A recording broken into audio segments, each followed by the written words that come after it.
Good morning, everyone. We want to get started. That's after the hour. You know, we try to do things in a timely manner. My name is Larry Giss. I'm the president of the local branch of the NAACP. Today, we want to welcome all the pastors and guests for coming out for the training of the black churches in HIV. We would like, during this training, you know, we would like for the churches to take this information back to their churches, to pass this information on. Because you know, in Fort Wayne, we have an epidemic with HIV. So what we would like for the church to do is go expose their congregation. We have a young lady here from HIV Center, and she's willing to come to your churches and do HIV testing at the churches. We already have some churches already signing up, so that during their service, that they can have HIV testing once they come in the door, and before they leave, they can have their results. But the only thing you have to do is provide her with a private location so that they can whisper the information in their ear. So with no further ado, we'll continue with our chairperson, Linda Brooks, who's responsible for putting this on. Thank you. Good morning. Welcome on to our second annual The Black Church and HIV Social Justice Imperative. There's a lot of very important information we're going to cover today. After the day when you leave here, you basically have committed to accepting the responsibility to deal with this epidemic from the biblical and spiritual perspective. We have the co-author, and we are blessed to have the co-author of this program, Reverend Sadler, who's the National NAACP Health Programs Manager. So I would like us to give her a warm welcome, coming all the way from Maryland, right? Or Baltimore. Baltimore. At this time, you will see in front of you, have your manuals, with your names on them. Inside, you'll see a piece of paper. Excuse me. You'll see this piece of paper. What I need you to do, Elder Anderson is helping me today. What we need you to do is take this paper, turn it around. He's going to hand you an ink pen. I need you to write as legibly as possible your information on here, so that we can make sure that we keep you in the loop on the how the rest of the program works after you leave here today. Ms. Weeek is gonna do the talk on the HIV, and I will explain about the program and how it works throughout the year and what is expected. Our first speaker is a true warrior and like a general when it comes to this epidemic. I've been knowing her for doing this for like 3 or 4 years, and you know, she has a heart for people. We're very fortunate to have her come and speak on this matter because she's seen things, she knows things about how to help your church. After you leave here today, I would love for you all to make sure that if you do nothing else, stay in contact with the Positive Resource Connection. Ms. Veazy will be happy to set up testing at your church, and that way, you know, you can have your own screenings. So without further ado, I'll bring Ms. Patricia Veazy from the Positive Resource Center, or Connection, excuse me.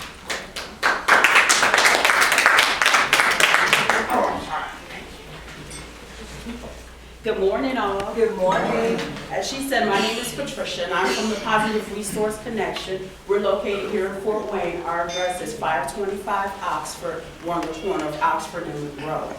Now, we have 2 departments there. We have an outreach department, and that's where I'm from. And what we do is we cover 12 Northeast Indiana counties. We go out to different sites, we talk about HIV, how it's transmitted, and as she said, we also provide some free HIV testing.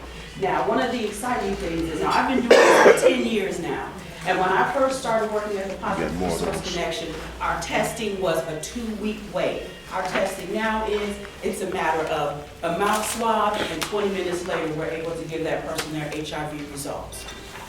No blood, no needles necessary. And one of the things I like best about my job is the fact that not only do we have the outreach department, but we have the care coordination side as well. So if I test someone and they test positive for HIV, I don't have to refer them anywhere else. I can refer them to our care coordination department. Now, what that department does is, for the most part, we help people with the cost of medications for HIV. Because medications for HIV can be anywhere from $2,600 a month and up. We help them find programs and insurance to cover the cost of that medication. And not only do we do that, we also have an in-house food pantry. Because as I'm sure you understand, nutrition is very important for someone who has HIV. So we help them with food. We also help them with transportation. If they need a ride to their doctor's appointments, we help them with that. Even if they want us to meet them at the doctor's appointment, we'll do that. Because I know I've been in that situation where I'm at the doctor and they're speaking all their medical jargon and I'm not really sure what they're talking about. So we also meet our clients at the doctor's office and help translate what's being said to them. We also have housing available. Because sometimes our clients come to us in the latter stages of HIV, which is AIDS. And they can be sick. And if they're sick, they can't work. If they can't work, they can't pay their rent. So we also supply them with housing. So we're kind of like, I like to say, we're a one-stop shop. If someone is positive, we help them out. If they are not, we give them information that keeps them from coming in contact. Okay? Along with that, we've added some other things. We recently acquired the property right next door to us, so now we have an STD clinic as well. That's hosted with us through the health department. On Wednesdays, we have, because we're right down the street from Southside High School, so they keep us pretty busy at the STD clinic. And another thing that we've added, we now have a syringe program. I know, I've been getting a lot of guff in the community about the syringe program. But here's the deal, this is what I like to tell people. Yes, we'd like it if there was no one in our community using intravenous drugs. Right. However, we can say all day, every day, this is what you should and should not do, as I'm sure you guys know. But people are going to make their own decisions. And basically what my job is to say, if this is something you choose to do, let's talk about a safer way of doing it. So those are some of the services that we provide. Now, what we're presently seeing, this is some news that I'm really glad to share. Within the since 2014. Now, it used to be that African American women were #2 on the list for most reported cases of HIV. Since 2014, those numbers are now decreasing. I'd like to believe it's because I'm out there telling people. That's what I'd like to think. But those numbers are going down and we're so excited. Now we think part of that is because they have information, about how to keep themselves safe. They have that free confidential HIV testing and things like that.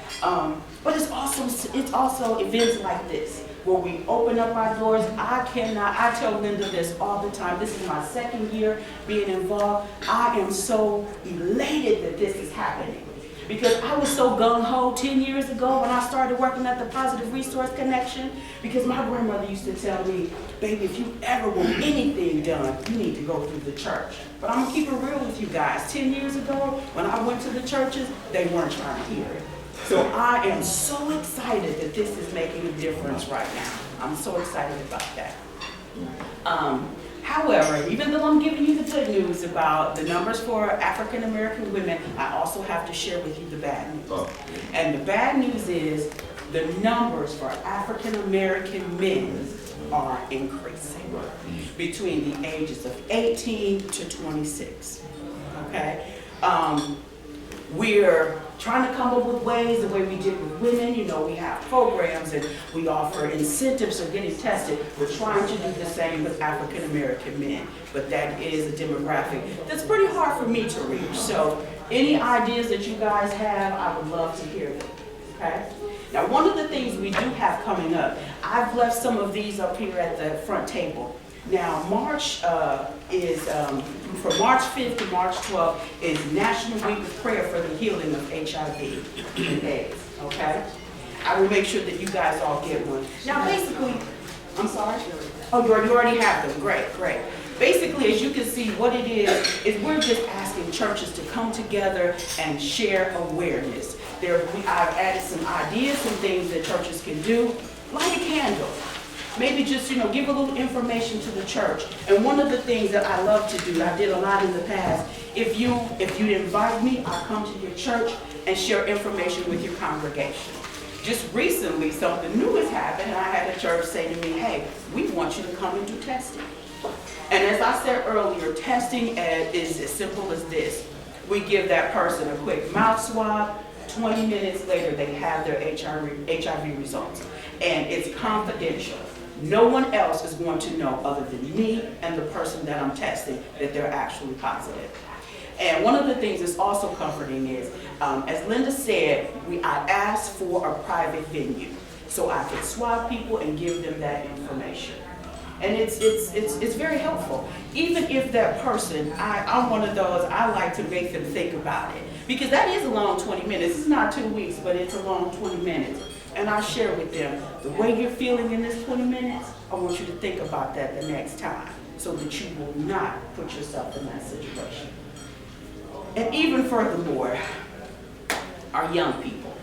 I cannot forget to mention our young people.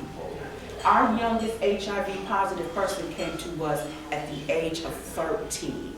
So this information is also very important for our young people. You have my contact information. Any questions or comments, feel free to call. If you want to schedule something for your church, I'll be glad to help you out with that. Thank you.